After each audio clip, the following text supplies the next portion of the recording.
Hello everyone, I am Rajat and I am studying in class 11th। तो ये video उन सभी class 10th के फ्रेंड्स के लिए जिनके हाफ ईयरली एग्जाम्स बहुत पास आ चुके हैं और अभी उन्हें ये समझ नहीं आ रहा कि कौन से टॉपिक्स उन्हें करके जाने चाहिए जिनसे वो मैक्सिमम से मैक्सिमम मार्क्स स्कोर कर सके। तो अभी मेरा लेटेस्ट वीडियो था क्लास 10 साइंस के इंपॉर्टेंट टॉपिक्स जो आपको हाफ ईयरली एग्जाम से करके जाने चाहिए। उस वीडियो को बहुत सारे फ्रेंड्स ने पसंद किया है, तो ये रहा इसका सेकेंड पार्ट। और इस वीडियो में हम क्लास 10 एसएसटी की बात करने वाले हैं कि आपके एसएसटी का हाफ ईयरली एग्जाम आ रहे हैं और आपको समझ नहीं आ रहा कि अभी कौन से टॉपिक्स में करके जाऊं। भाई यही टॉपिक कर लो और इन्हीं में से सारे क्वेश्चन आ जाए, या आप कह सकते हो मैक्सिमम क्वेश्चन इन्हीं टॉपिक में से आते हूं। वो टॉपिक्स आप मुझे बता दो। तो इस टॉपिक में, इस वीडियो में मैं आपको वही टॉपिक्स बताने वाला हूं चैप्टर वाइज। तो मैंने देखो कम्युनिटी पोस्ट पे एक पोस्ट डाला था कि आप सभी बताओ कि आपके हाफ ईयरली में एसएसटी में कौन कौन से चैप्टर आ रहे हैं। तो बहुत सारे कमेंट्स आए थे। अब उनमें से अगर मैं निकालूं कि कौन ज्यादातर फ्रेंड्स के कौन कौन से चैप्टर आ रहे हैं, तो हिस्ट्री के जो पहले 3 चैप्टर है वो यहाँ पे मैं उनके इंपॉर्टेंट टॉपिक्स बताने वाला हूं। उसके बाद बात करें ज्योग्राफी की, तो ज्योग्राफी के पहले जो आपके 4 चैप्टर है उनके इंपॉर्टेंट टॉपिक्स में बताने वाला हूं। अगर आपके कम चैप्टर आ रहे हैं तो आप उतना देख लेना, आपको उन्हीं चैप्टर के करने, ठीक है। सिविक्स और इको की बात करें तो उनके भी पहले 3 चैप्टर के इंपॉर्टेंट टॉपिक्स मैं इस वीडियो में बताने वाला हूं, ठीक है। तो हिस्ट्री, सिविक्स और इको के 3 चैप्टर और ज्योग्राफी के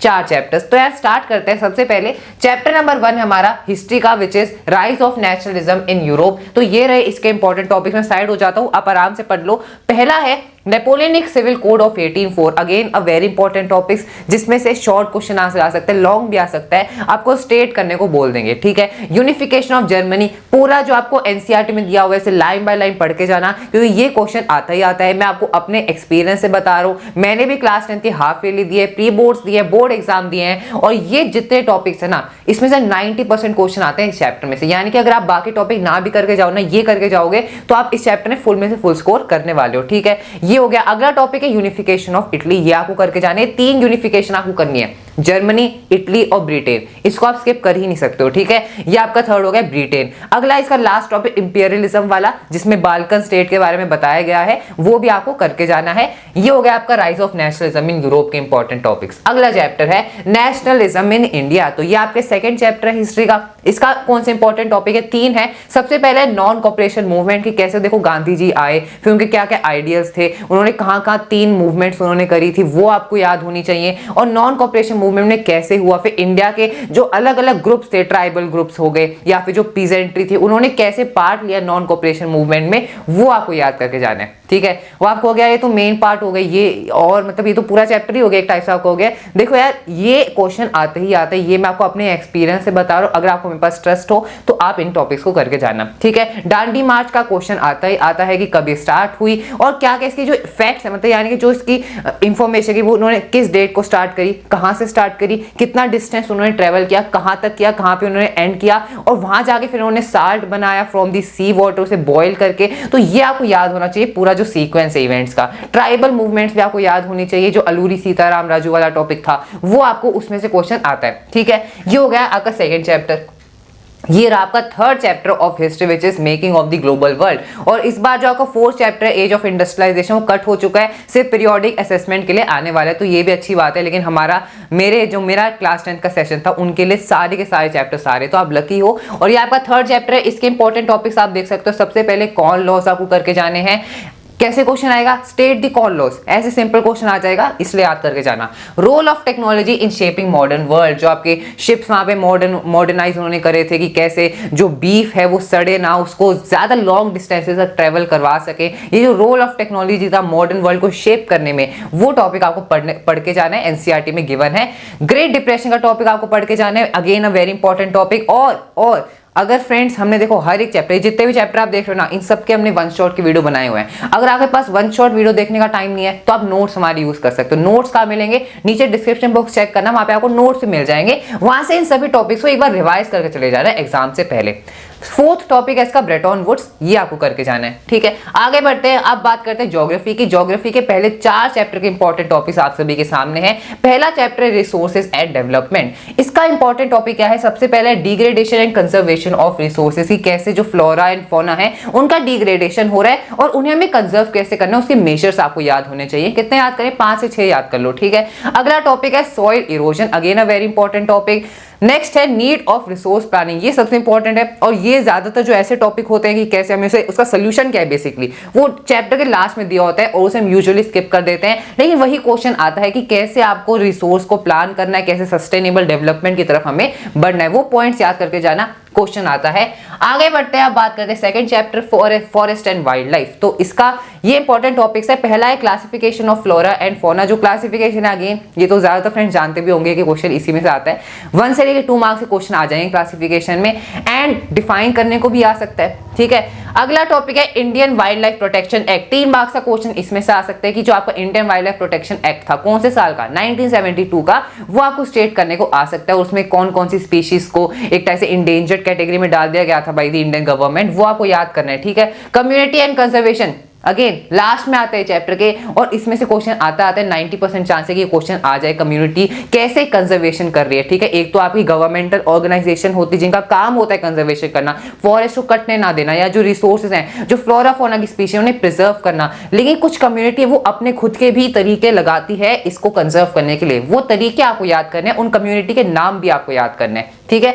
आगे बढ़ते हैं, वाटर रिसोर्सेज आपका नेक्स्ट चैप्टर आ जाता है और अगेन वापस बता रहा हूं सेकंड टाइम इन सभी चैप्टर्स के A to Z चैप्टर्स के वीडियो और नोट्स आपको हमारे चैनल पे मिल जाएंगे, ठीक है। डिस्क्रिप्शन बॉक्स जरूर चेक करना। इसमें पहला इंपॉर्टेंट टॉपिक है forms of water harvesting in ancient periods. इसके आई गेस 5 पॉइंट्स है टोटल, ठीक है। आपके एनसीईआरटी में गिवन है, जरूर देखना। जो एंशिएंट मतलब पुराने समय में वाटर को कैसे हार्वेस्ट किया जाता, कैसे कैनाल्स बनाई जाती थी, कैसे टंकास बनाए जाते थे, या फिर भोपाल लेक का आप एग्जांपल ले सकते हो। तो एंशिएंट पीरियड में कैसे वाटर को कंजर्व किया जाता था, फार्मिंग में यूज किया जाता था, वो आपको याद करके जाना है, ठीक है। Rain water harvesting mechanism in India, Rajasthan का जो आपका एग्जांपल था कि घरों के ऊपर टंके बनाते हैं, घरों के सॉरी नीचे ऐसे एक रूम शेड में, रूम के साइज के टंके बनते हैं, उसमें रेन वाटर को स्टोर करके रखते हैं और जब नीड होती है उनका यूज करते हैं। तो एक तो आपको पॉइंट्स यूज करने की कैसे वो होता है पूरा एक्चुअली प्रोसेस, साथ साथ आपको डायग्राम भी करके जाने के, घर बनाया उसके नीचे टंका, वो डायग्राम एनसीईआरटी में भी गिवन है, इंपॉर्टेंट है, बनाने को आ सकता है। आगे बढ़ते हैं, बात करते हैं एग्रीकल्चर की। इसमें पहला इंपॉर्टेंट टॉपिक है features of primitive farming intensive subsistence. अब देखो हमारे इसमें बहुत सारे टाइप्स की फार्मिंग थी, कमर्शियल फार्मिंग भी थी, बहुत सारी थी, लेकिन ये सबसे इंपॉर्टेंट है, इसमें से क्वेश्चन आएगा primitive intensive subsistence farming and commercial farming. ये आपको करके जाना है विद एग्जांपल्स, ठीक है, कौन कौन सी क्रॉप्स इनमें ग्रो होती है।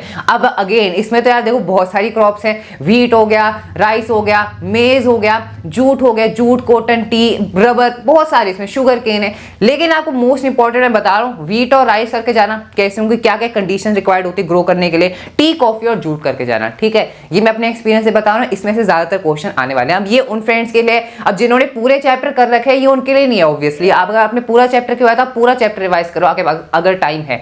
ये है उस लास्ट टाइम मोमेंट के लिए जब आपके पास टाइम कम है और आपको इंपॉर्टेंट टॉपिक चाहिए जिसमें से मैक्सिमम क्वेश्चन आते हैं। और जिन्होंने पूरे चैप्टर भी किए हुए हैं वो भी इन्हीं को वापस रिवाइज कर लेना, ठीक है। अगला technological and institutional reforms, again chapter के लास्ट में आता है और ये एक टाइप से सोल्यूशन देता है कि कैसे हमें एग्रीकल्चर को और आगे बढ़ाना है, क्या क्या टेक्नोलॉजिकल रिफॉर्म्स लाने की हमें जरूरत है, ठीक है। आगे बढ़ते हैं, अब बात करते हैं, ये हमारा सिविक स्टार्ट हो चुके हैं, पावर शेयरिंग। तो इसमें 3 इंपॉर्टेंट टॉपिक्स है। सबसे पहले एकोमोडेशन इन बेल्जियम। बेल्जियम में पहले क्या कंडीशन थी कि वहां पे सिविल वॉर क्यों नहीं हुआ। क्वेश्चन आ सकता है कि सिविल वॉर श्रीलंका में क्यों हुआ और बेल्जियम में क्यों नहीं हुआ। तो उसमें आपको बेल्जियम गवर्नमेंट की जो एकोमोडेशन, उन्होंने कैसे अलग अलग जो रेस के लोग थे उन्हें एकोमोडेट किया एक कंट्री में, एक सिंगल कंट्री में यूनाइट किया, वो आपको डिस्कस करना है। उन्हें पावर बेसिकली शेयर कर दी थी, ये आपको पता होना चाहिए। सेंट्रल से उन्होंने ब्रसल्स में पावर डिवाइड करी, वहां से कम्युनिटी गवर्नमेंट दी, तो 3 लेवल की गवर्नमेंट उन्होंने बना दी थी। तो ये आपको पूरा डिफाइन कर देना है। Civil war in Sri, again इसमें से क्वेश्चन आ सकते हैं श्रीलंका में सिविल वॉर क्यों हुआ, गवर्नमेंट फेल क्यों हुई। यहाँ पे जो अलग अलग जैसे तमिलियंस थे, जो इंडियन तमिल्स थे और एक आपके सिन्हालास थे, तो उनके बीच में सिविल वॉर हुआ था। फॉर्म्स ऑफ पावर शेयरिंग, ये आपको याद करके जाना है। और फ्रेंड्स इसके भी सारे वीडियोस बने हुए हैं चैनल पे, फॉर इन्फॉर्मेशन वापस बता रहा हूं। आगे बढ़ते हैं, अगला चैप्टर है फेडरलिज्म। इसके इंपॉर्टेंट टॉपिक्स देख लो। की फीचर्स ऑफ फेडरलिज्म आपको याद करके जाने हैं। Routes to become a federal country, जो 2 रूट्स थे वो आपको याद करके जाने हैं। What makes India A federal country, India एक फेडरल कंट्री कैसे, ये भी एनसीईआरटी में गिवन है, वो पॉइंट्स आपको याद करके जाने हैं। और लास्ट का पंचायती सिस्टम आपको करके जाना है। बहुत आसान है यार, ये हम छोटी क्लासों से पढ़ते आ रहे हैं। सिविक्स क्लास 10 की सिविक्स है, बहुत ईजी है, या आराम से थोड़ा सा समझ के कर सकते हो। आगे बढ़ते हैं, अगला चैप्टर है जेंडर, रिलीजन एंड कास्ट। तो इसके इंपॉर्टेंट टॉपिक्स आप देख लो। विमेन पॉलिटिकल रिप्रेजेंटेशन की इंडिया में विमेन का पॉलिटिकल रिप्रेजेंटेशन की परसेंटेज क्या है, उससे आप कंपेयर करो नॉर्डिक कंट्रीज थे, नॉर्वे जहां पे बहुत ज्यादा हाई परसेंटेज है, और वो आपको यहाँ पे दिखाना है। ठीक है, forms of communalism in politics, ये क्वेश्चन आ सकता है। What makes India secular country, ये बहुत इंपॉर्टेंट टॉपिक है, इसके स्टार लगा लो, ये क्वेश्चन आएगा। What makes India secular country, India एक सेकुलर कंट्री कैसे है, कैसे अलग अलग रिलीजन के लोग इंडिया में साथ मिलकर रह रहे हैं, कैसे कॉन्स्टिट्यूशन में क्या ऐसे प्रोविजन है, वो आपको बताने बेसिकली इसमें। Caste in politics and vice versa, politics में कास्ट कैसे, वो आपको एक्सप्लेन करने को आ सकता है। कास्ट में पॉलिटिक्स कैसे, इसका वाइस वर्सा, ये क्वेश्चन भी आ सकता है। ये दो सबसे इंपॉर्टेंट क्वेश्चन है, ये मेरे हाफ ईयरली में भी आए थे और या आई गेस बोर्ड्स में भी आए थे। तो ये जो फोर्थ टॉपिक है ये भी अगेन वेरी इंपॉर्टेंट है। ठीक है, जो लास्ट के दो है जरूर करके जाना। आगे बढ़ते हैं, डेवलपमेंट की बात करते हैं। डेवलपमेंट हमारा इकोनॉमिक स्टार्ट हो चुकी है एंड क्राइटेरिया फॉर, इसमें देखो सबसे पहले criteria for comparing development of various countries and states, जो आपके अलग अलग क्राइटेरियाज आपको दिए थे ना, वो आपको याद करके जाने हैं। एंड ये क्राइटेरिया देखो, ये तो कंट्रीज का भी है, साथ साथ स्टेट, जैसे इंडिया के 3 स्टेट आई गेस एनसीईआरटी में कंपेयर किए गए, हरियाणा, बिहार और केरला, वो आपको पूरा करके जाना है। ठीक है, उसमें से जरूर क्वेश्चन आता है, उसमें केस बेस्ड क्वेश्चन भी आ सकते हैं फॉर योर इंफॉर्मेशन। ठीक है, केस बेस्ड क्वेश्चन आ सकता है। सेकंड है बीएमआई, बॉडी मास इंडेक्स, छोटा सा टॉपिक है, एनसीईआरटी में गिवन है, ये भी जरूर करके जाना, एमसीक्यू में आ सकता है, फॉर्मूला आपसे पूछ सकते हैं। ठीक है, आगे बढ़ते हैं। सेक्टर्स ऑफ इंडियन इकोनॉमी की बात करें, 3 इंपॉर्टेंट टॉपिक्स है। Main features of the 3 sector of economy, आपका प्राइमरी सेक्टर, सेकेंडरी सेक्टर और टर्शियरी सेक्टर। सेकंड है data of growth in the 3 sector. अगर आपको याद हो इकोनॉमिक्स में डेटा दिया हुआ है टेबल्स की फॉर्म में, ग्राफ्स की फॉर्म में, और ये आपको तीनों सेक्टर्स का याद होना चाहिए कि पहले जो प्राइमरी सेक्टर था वो ज्यादा डोमिनेटिंग था, फिर जैसे जैसे अगर मॉडर्न टाइम में आए तो टर्शियरी सेक्टर ज्यादा डोमिनेट कर रहा है मार्केट को, जीडीपी में इसका ज्यादा कंट्रीब्यूशन है। ये पूरा डेटा को समझ आ जाना चाहिए। वीडियो बनाए हुए, वीडियो जरूर देख लेना हमारे। ठीक है, कोई भी चैप्टर आपको चाहिए और चैप्टर का नाम लिखना, लर्न विद मधु लिख देना, आपको वीडियो मिल जाएगा। अगला है ऑर्गेनाइज्ड एंड अनऑर्गेनाइज्ड सेक्टर, इन दोनों के बीच का डिफरेंस भी आपको करके जाना है।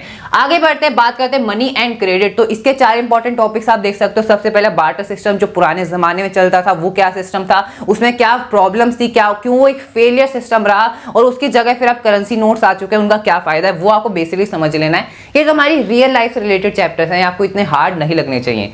Functioning of banks and loans, again बहुत इंपॉर्टेंट टॉपिक है, इस पे स्टार लगा लो, इसमें से क्वेश्चन आएगा, क्योंकि ये मेरे प्री बोर्ड्स में आया था क्वेश्चन कि कैसे बैंक्स और लोन्स काम करते हैं। यानी कि बैंक लोन देता है लोगों को, इससे तो बैंक का घाटा होना चाहिए। बेसिकली अगर हम सोचें तो बैंक पैसा दे रहा है लोगों को, तो उसका घाटा होना चाहिए। तो कैसे बैंक अपने मतलब जो एम्प्लॉयज है उन्हें सैलरी देता है, लोगों को लोन भी देता है और लोगों से डिपॉजिट भी लेता है। ठीक है, फिक्स डिपॉजिट जिसे हम कहते हैं, तो वो पूरा सिस्टम आपको समझ आना चाहिए। एनसीईआरटी में समझाया हुआ है, वीडियो भी आप हमारा देख सकते हो। अगला है terms of credit. I guess 4-5 terms of credit है, वो आपको याद होने चाहिए, जैसे कोलेटरल हो गया, एंड ये आपको याद करना है। अगला है SHG, self help group, last में आता है चैप्टर के, और ये भी बहुत इंपॉर्टेंट टॉपिक है कि सेल्फ हेल्प ग्रुप कैसे सेल्फ सफिशिएंट है और कैसे वो अपने जो सेविंग्स है उन्हें पूल करते हैं और जिन लोगों को उसकी जरूरत होती है उसे वो कंट्रीब्यूट करते हैं, यानी लोन देते हैं at a low rate of interest. क्योंकि रूरल एरिया में बेसिकली लोग प्रेफर करते हैं कि इनफॉर्मल सेक्टर से ही लोन लिया जाए। तो बेसिकली ये सब कुछ आपको करके जाना है। ये 3rd चैप्टर था आपका इकोनॉमिक्स का। हमने सारे चैप्टर के मैंने आपको इंपॉर्टेंट टॉपिक्स बता दिया है। आई होप आपको ये वीडियो हेल्पफुल लगा हो। कोई इंपॉर्टेंट टॉपिक रह गया हो तो जरूर कमेंट बॉक्स में बताना कि ये टॉपिक भी करके जाना चाहिए, and I will appreciate that. इस वीडियो को एंड करते हैं। That's all for this video. Thank you so much.